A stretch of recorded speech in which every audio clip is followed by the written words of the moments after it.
Okay, so let's talk about the world of finance. It's a world built on trust, on human expertise. For decades, we've relied on actual people, financial advisors, to help us manage our wealth.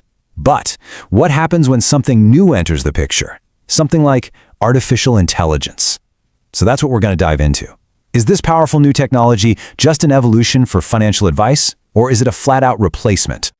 And this isn't some far-off science fiction fantasy. Nope, this is what's happening in finance right now. We're talking about a new player in the game that operates 24/7, crunching information at a speed and scale that is, frankly, just impossible for a human brain to even comprehend. It's a total game changer for how money gets managed. All right, so our first section, AI enters the arena. This is all about how this technology went from being a cool idea about the future to something that's very, very real in the world of wealth today. So the most common way you've probably seen this in action is with something called a robo-advisor. I'm sure you've heard that term thrown around. Basically, what they are these digital platforms that use smart algorithms to build and manage an investment portfolio for you with little to no human help.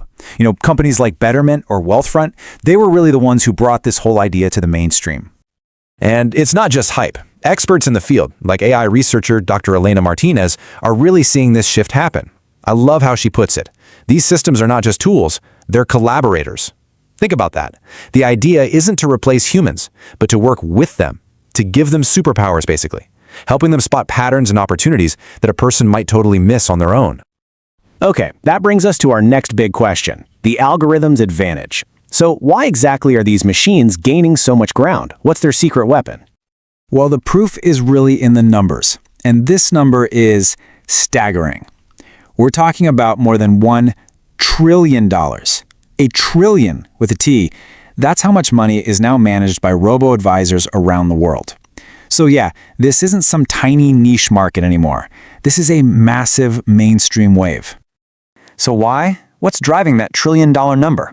Well, as fintech analyst Jason Liu puts it, it's pretty simple. Machines don't have feelings.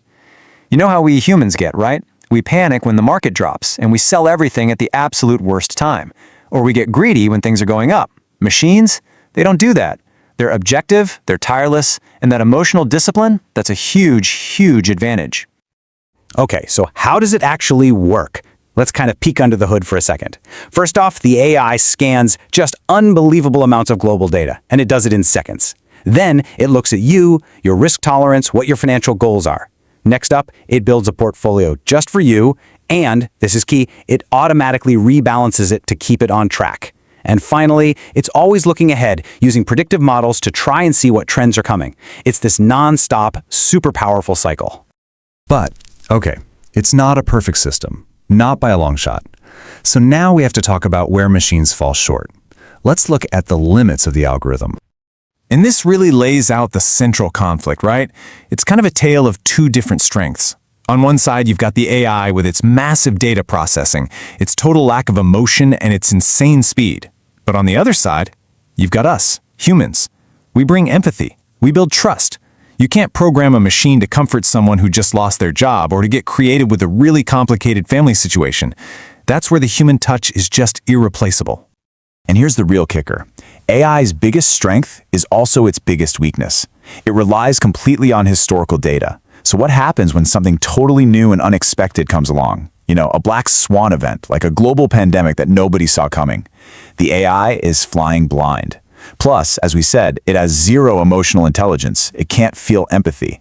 And then there's the problem of bias. If the data is trained on as flawed, the AI will just perpetuate those same flaws over and over again. And this is exactly what people who've been in this industry for decades, like veteran financial advisor Linda Roberts, are saying. She points out that while AI has incredible tools, it can't replace nuanced judgment. A machine just doesn't understand the why behind your goals. It doesn't get the complexity of wanting to save for your kids' college while also taking care of an aging parent. That kind of understanding, yeah, that's still uniquely human. So all of this brings us to what looks like the real answer. The resolution. It's the human plus AI future. This isn't about one side beating the other. It's about a powerful partnership emerging.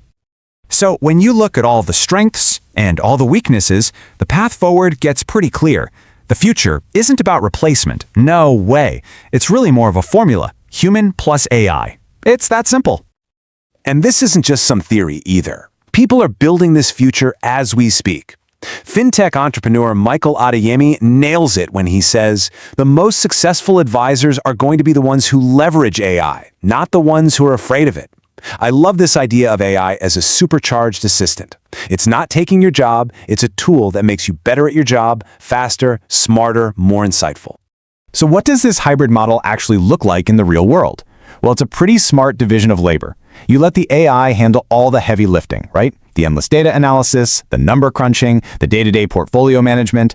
What that does is it frees up the human advisor to focus on what humans do best, building real relationships with clients, thinking about the big picture strategy, and offering that ethical guidance and trust that a machine just can't provide. It's literally the best of both worlds. So, in the end, we started off asking if this was an evolution or a replacement. And I think the answer is pretty clear. It's a powerful evolution. The future isn't a choice between human or AI. It's not a competition. The real question, the one we all have to think about, is this.